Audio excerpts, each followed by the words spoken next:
On Friday night, a mob, partly whipped up by far-right extremists, rioted against the presence of asylum seekers in Knowsley in Merseyside. Now, the pretext for this riot was the claim that asylum seekers, specifically, are sexual predators who pose a threat to women and girls.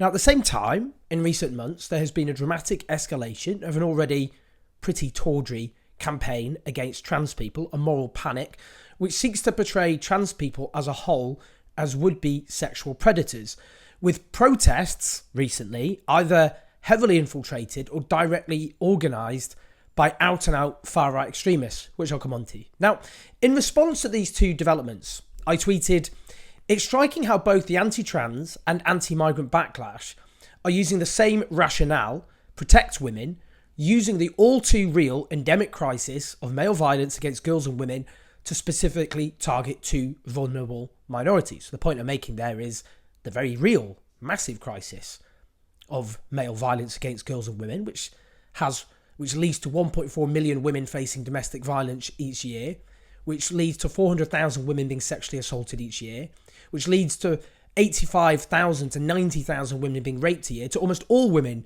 being sexually harassed, that this crisis is used to specifically target two particular vulnerable minorities rather than the very real issue, of course, of male violence against girls and women. So I then added, the hate campaigns against trans people and migrants depends on seeking out examples of crimes committed by someone who is trans or a migrant and then using that to justify discriminating against the entire minority.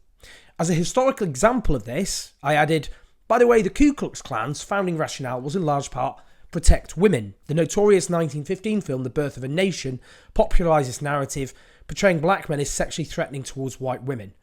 Now, this provoked, amongst self-described gender-critical activists online, outrage and the billionth organised attempt to have me fired by the Guardian newspaper. For what exactly? What's the crime here? What am I accused of? Their claim is that I've demonised women in general, even though many of their leading lights are men like Graham Linehan, and some of their greatest opponents are women like Nicola Sturgeon, or those they call feminists, even though obviously most feminists are trans-inclusive, or that I'm demonising those who oppose placing a rapist like Isla Bryson in a women's prison, which makes no sense because I oppose Isla Bryson being placed in a women's prison myself. I oppose putting sexual predators of any gender, in fact, amongst women's prisoners. In fact, I oppose almost all women being incarcerated in the first place. That's why I want to address the fact that out of 122 sexual assaults committed against women prisoners in women's prisons between 2010 and 2020, 117 were committed by people who aren't trans. So I'm hardly demonising myself when I don't think Isla Bryson belongs in a women's prison. The people I was clearly talking about, because I tweeted who I was talking about, are those who, again, to quote my own words, who seek out examples of crimes committed by someone who is trans or a migrant and then use that to justify discriminating against the entire minority. How can anyone reasonable and not bigoted think that's a shocking thing to tweet about, to condemn? I'm talking about those who seek to extrapolate terrible acts committed by individuals and use them to blame entire minorities as the basis for bigotry and discrimination, whether they be asylum seekers, trans people, or historically speaking, gay people. Because obviously what we used to have all the time were examples of gay sexual predators, and that was used to support Section 28 or lowering the age of consent to equalise it with heterosexuals. Now, if you're not one of those people, if you're not someone who uses terrible awful crimes committed by individuals to attack entire minorities, and I'm not talking about you. If you are one of those people, then you're a bigot. By definition. I mean, you're literally the textbook definition of a bigot, and you are fair game to be compared to bigots throughout history who sought to target entire minorities based on the actions of individuals. Now, a deliberate misreading of what I said was that because the KKK claimed to be defending women's safety, that I'm therefore arguing that anyone who claims to defend women is a bigot. Now, the people arguing this are either pathologically disingenuous or pathologically stupid. But sadly, I don't actually think they have the latter excuse.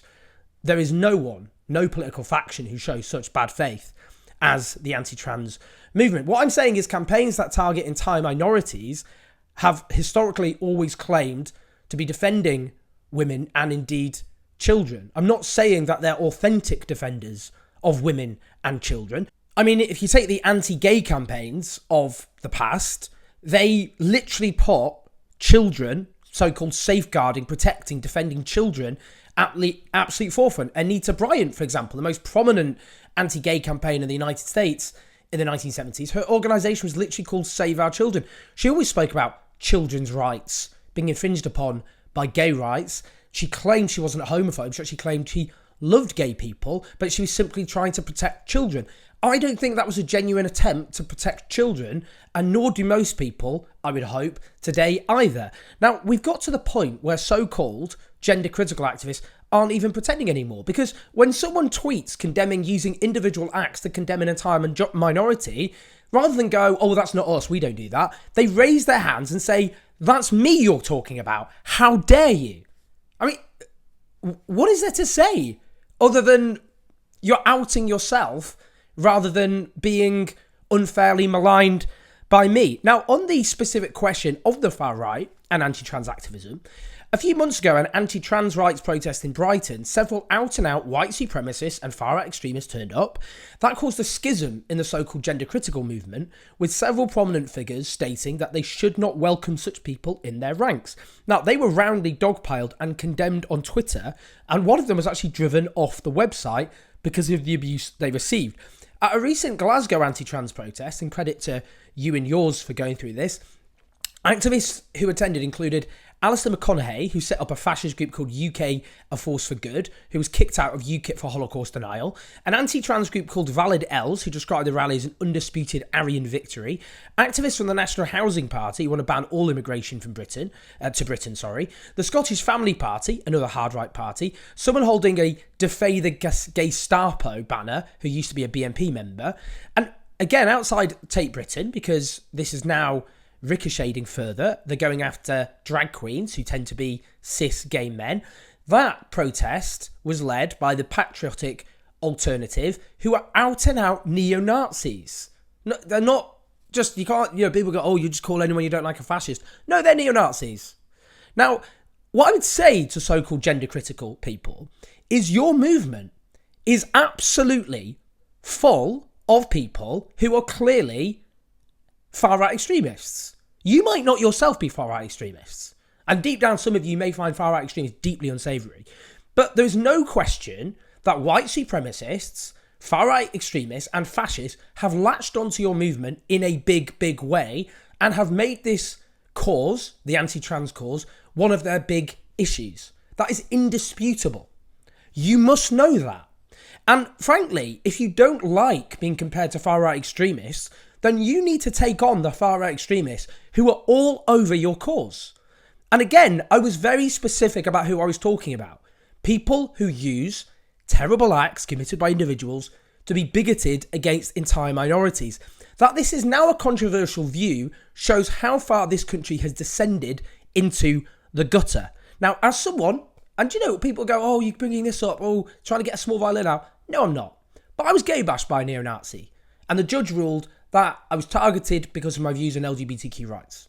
And frankly, if I'm going to get attacked by neo-Nazis, then I think I've more than won my right to speak out about far-right extremists who, once again, are all over an anti-LGBTQ movement and are using it to recruit people to their cause and to invoke valid historical parallels of examples of bigotry and how collective blame is used to target entire minorities. Now, if you think I'm going to be fired for making that point, then I think I'm afraid to say you're going to be disappointed. Over and out.